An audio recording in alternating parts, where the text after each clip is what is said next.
Hi, I'm Cade Paradoxa, and I'm doing a book review video of the novel Trains by Kim D'Alessandro.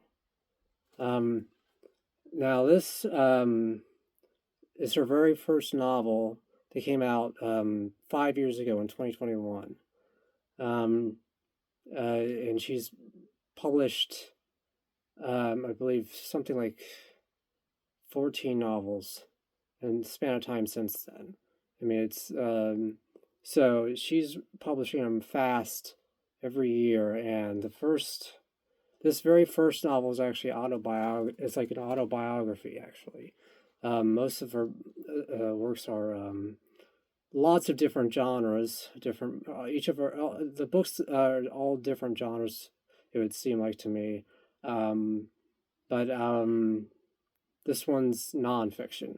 It's about her real life in the 1960s during the Vietnam War, and it takes place in 1968 when she's a young teenager, American kid with her parents stationed Air Force military base stationed in Germany, and she's a runaway, uh, and she gets in she gets involved in a crowd of these uh,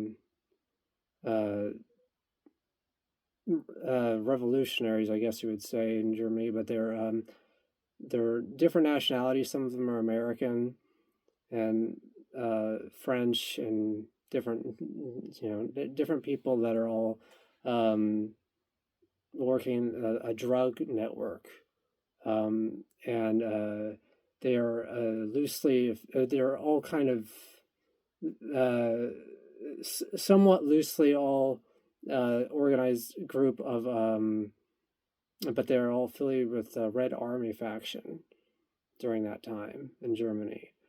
And this book, oh my God, I uh, I definitely took my time reading this book. Um, like I read each page and really just absorbed everything that was going on, and it's just completely. It was a very immersive reading experience, but it was definitely just completely shocking to think that I mean, everything that she lived through, and each page of this book is just, um, it's it's completely mind-boggling to me. I mean, how it's just completely. It's hard to believe anybody has lived through this and then survived it. You know, everything that went on for this, and she was just like a little kid basically. She was a young teenager, and it was 1968 when she ran away from her when her she ran away from her family, and the book spans a few years between then and 1970, and it's it's heart wrenching to say the least. It's really uh, it's it's uh, it's one crisis after another in the novel, and it's I mean, it's all from the perspective of this teenage girl who's barely got a grasp on life whatsoever. It's um, it's like it's got it's such an atmosphere to it, and I've of the books I've read by Kim D'Alessandro, several good books of hers. There's something about this one that really, I mean, it pulls you in from the beginning, and it doesn't let go at all, and it's just completely haunting and strange, and there's such an abnormal thing about the era and the mess the people were in, and every side of it was just terrible. All the things about every person in the novel, and um, uh, she rewrites the characters' names as, or she rewrites her name as Carrie, as the main person, and there's several other characters, Michael and Charlie and Charlotte and Gabby and Michelle, and different nationalities. It seems like some of them American as well.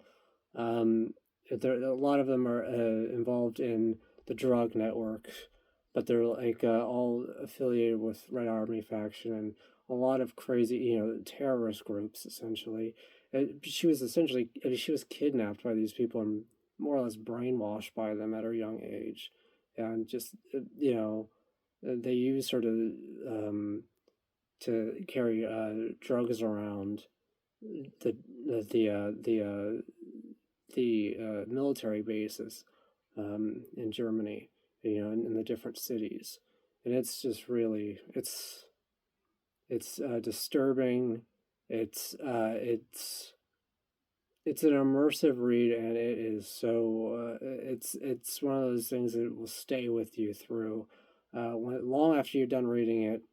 It's not a particularly long novel, actually, but it's I mean it's each chapter is just a wild experience of things.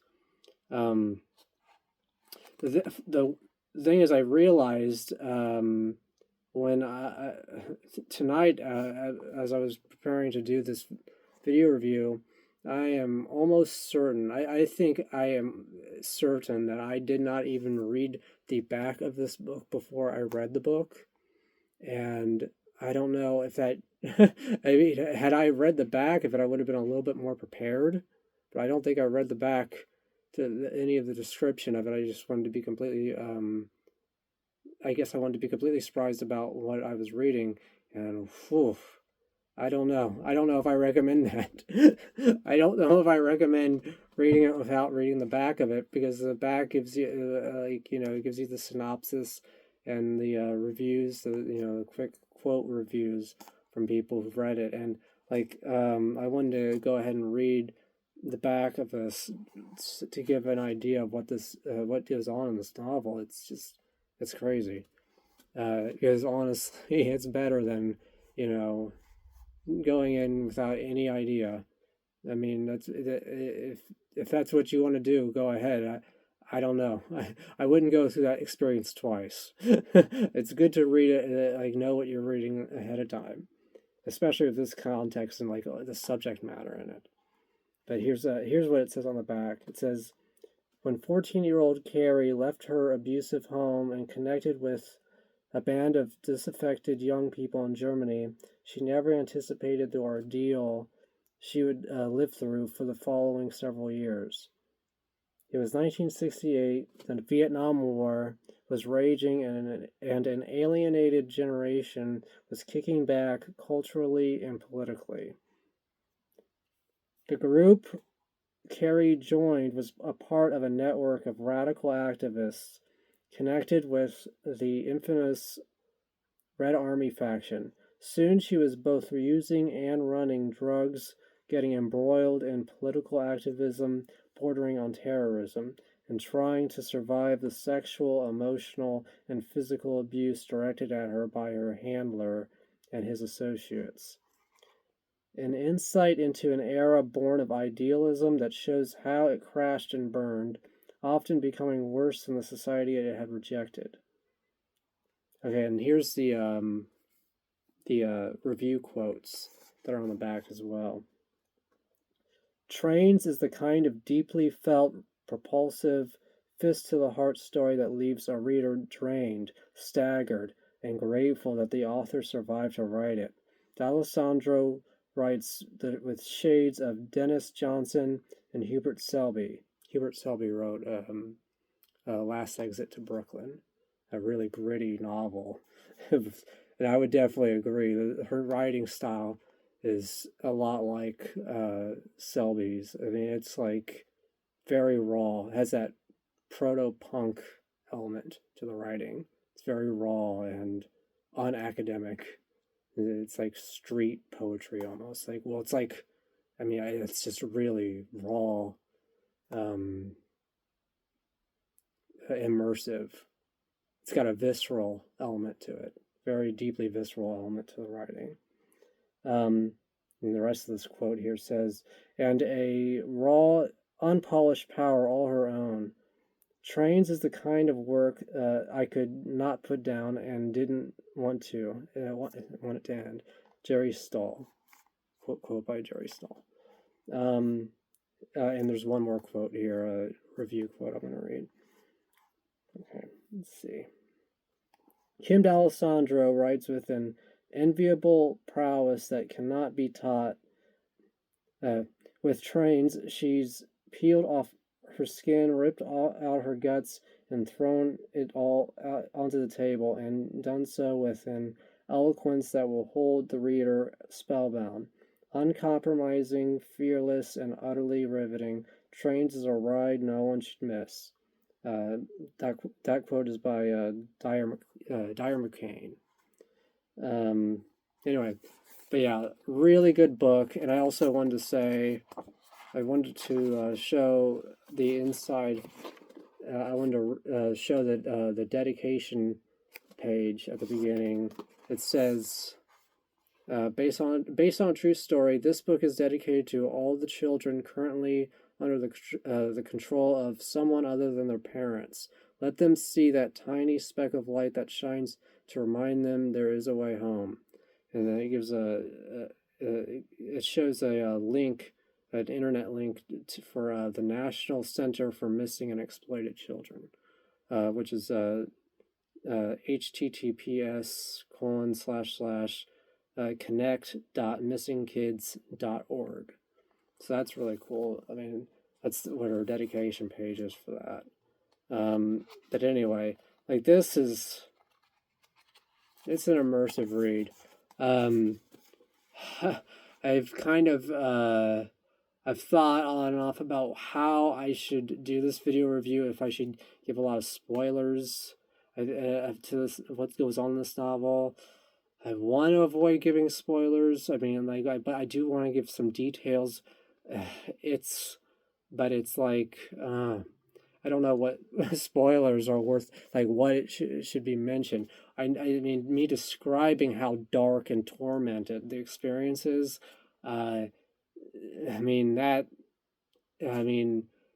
to me is compelling enough to tell people to read this book. But oh my God, some of the things, the reason for the title itself, maybe I should say, is, so much of the novel is about her going around to the different military bases and different Red Army faction hideouts, like places around Germany, and that she taking the train rides to each city and to each place, and she's carrying these drugs, along, and she's just like a little kid carrying these drugs along, and she's doing it like a covert operative or something. It's like crazy, and but she hardly knows what she's doing, but she's under the control of these totally messed up people, and they have no consideration to anybody, least of all to her, and it's crazy. But she's kidnapped by them at the beginning of the novel and brainwashed, and it's really relevant stuff, especially these days. It is so relevant.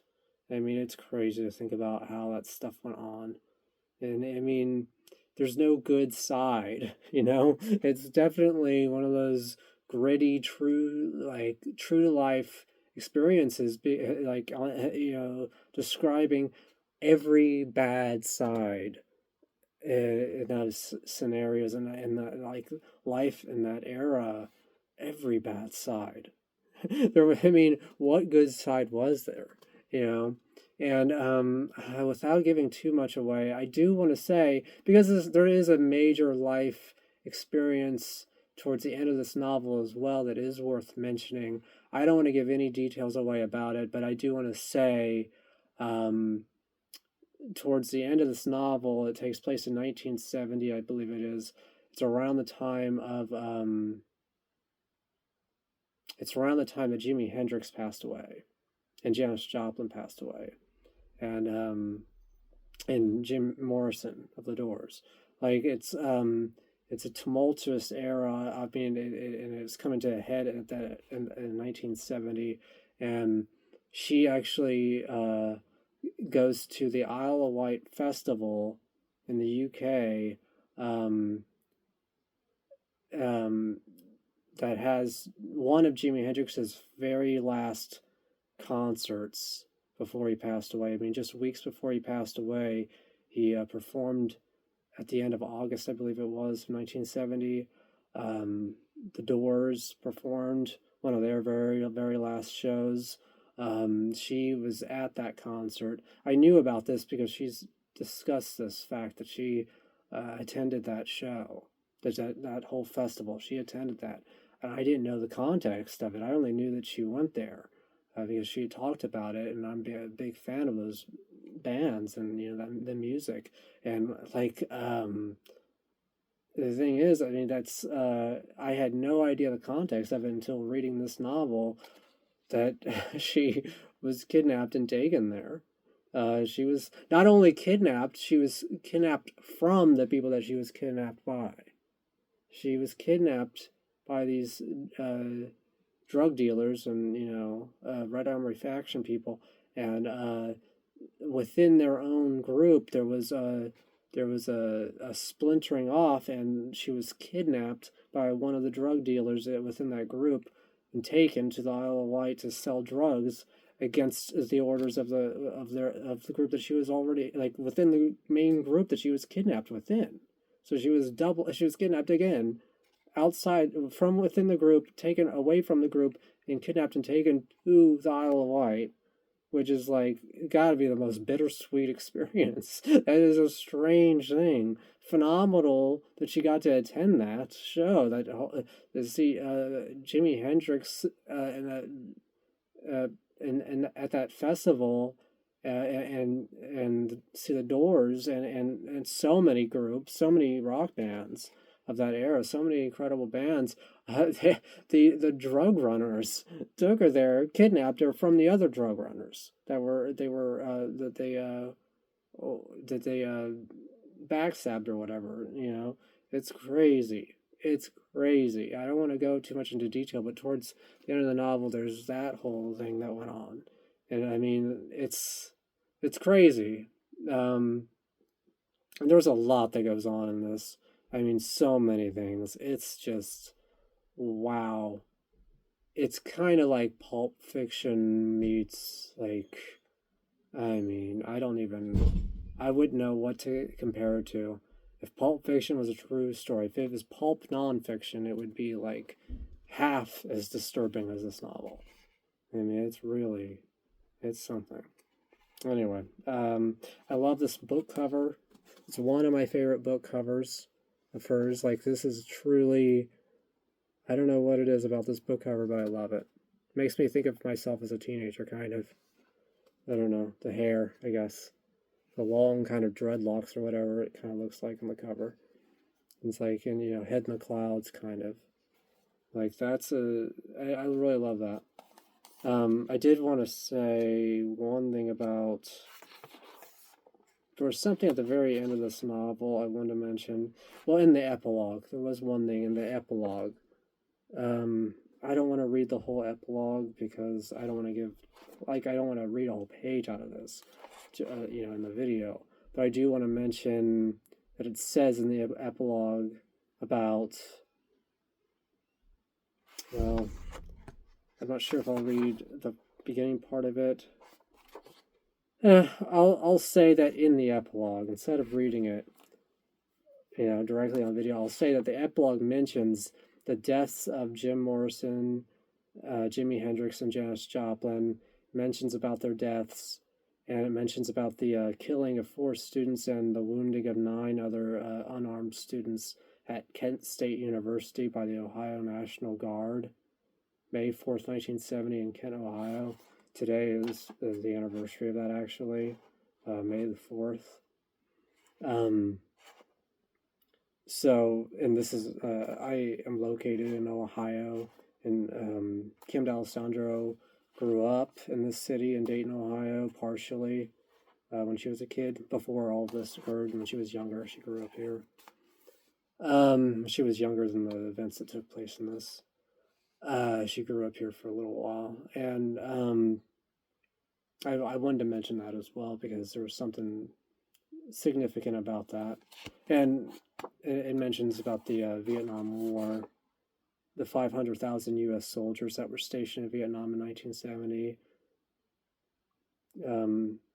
It talks about all of the death that went on during all of that. All of the decimation, all of the death, and all of the tragedy, and all of that. And so she mentions about that, and she makes a special note of that in the epilogue, in the final, the part of the novel, to give a little context to the atmosphere of everything that was going on during the time of that. My father, my birth father, he was stationed in Germany in 1966, actually. So he was stationed there a couple of years before the time that this takes place. And I don't know, there's just something to that to me. And, it's just that interesting thing of the American experience in Germany. Something about that. There's a lot of, a lot of shared trauma history between America and Germany, and a lot of the wrath, the history of wrath in Germany and America as well. All that stuff, and that's, you couldn't get more relevant about that than now in our era. And, this is a good read for people who want to reflect on those times and reflect on, this is a great time to read this, especially. So, I don't know, but this is a review that has been a long time waiting. I wanted to do this book review like 6 months ago or something. Like, it was like 6 months ago, and then we had the harshest winter in this region of Ohio's history, like on record. Like, it broke every record in Ohio's worst winters. So I've had a terrible time the past half of a year. I wanted to review this book before all this crazy snowstorms happened that were really bad. It was like northern Canada, like that bad. In Ohio. It was like really Arctic. It was Arctic winter. I called it hell frost. If you touched a window, like, you would feel like frostbite instantly. It was so bad. Anyway, but I hate to give myself too many excuses, but that was definitely a terrible winter. I wanted to do this book review much sooner, and because my dad passed away a few years ago, I had this book several years from the first year that it was published, and I intended to read it right away. And my dad passing away and all that, bad times. It definitely, I really was not in any mentality to even read anything for a while. But when I finally read this, oh my God, it's mesmerizing, and just really, it's devastating. It's mesmerizing and devastating at the exact same time. It is its own novel, let me tell you. You will not read another novel that's anything like this. Plain and simple. I'm Cade D'Alessandro. I'm Cade Paradoxa. I call her my Andy Warhol mom, so I call Kim my Andy Warhol mom, or my own mom. So I'm Cade Paradoxa, and I'll be doing more video reviews soon. This is on the new channel, Bizarrogue Reads.